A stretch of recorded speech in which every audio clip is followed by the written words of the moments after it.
বাবার বাসায় কাটানো প্রত্যেকটা মুহূর্ত যে আমরা বিয়ের পরে মেয়েরা কতটা মিস করি, শুধুমাত্র সেটা বিবাহিত মেয়েরাই বুঝতে পারবো।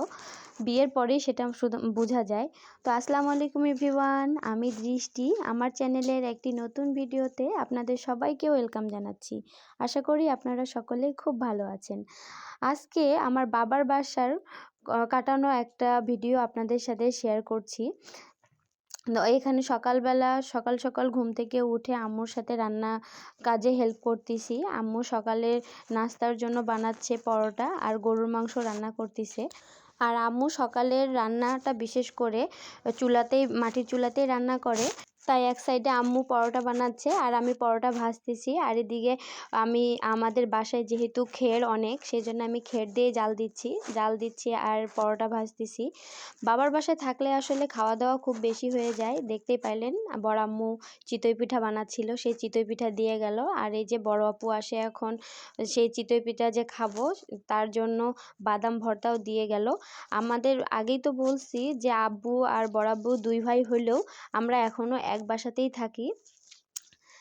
আপনাদেরকে দেখাই বাসাটা। আর সকালের বিশেষ করে আমার বাবার বাসায় সকাল টাইমটাতে দুই বাড়িতেই রান্নাটা হয়। এই যে এই সাইডে দেখেন বড় আম্মু রান্না করতেছে আর আমার আপু এখানে ভাগনা সবাই বসে আছে।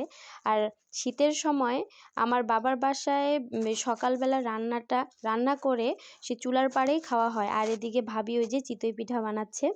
বিয়ের পরে শ্বশুরবাড়িতে যখন আমরা মেয়েরা থাকি তখন বাবার বাসায় যাব, এই কথাটা মনে করলেই অনেক আনন্দ লাগে যে কবে যাব বাবার বাসায়। কিন্তু গেলে কেন জানি মনে হয় খুব তাড়াতাড়ি টাইমগুলো শেষ হয়ে যায়। যে কয়দিন বাবার বাসায় থাকি সে কয়দিন তো খুবই আনন্দের দিন কাটে, খুবই তাড়াতাড়ি মনে হয় সময় চলে যায়। আর যাওয়ার কথা মনে হইলেই বুকটা হু হু করে কেঁপে ওঠে। আপনাদেরও কি তাই মনে হয় বলেন তো?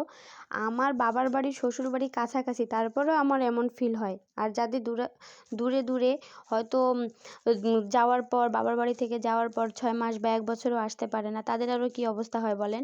আর আমি যদি চাই তাহলে প্রতিদিনই আমার বাবার বাসায় যাওয়া আসা করতে পারি, তারপরেও আমার এই ধরনের ফিল হয়। আর আজকের এই ভিডিওতে আমার বাবার বাসাটা আপনাদের সাথে শেয়ার করলাম। আমরা খুবই সাধারণ গ্রামের মানুষ, আপনারা প্লিজ আমাদের বাড়িঘর দেখে কেউ কমেন্ট করবেন না।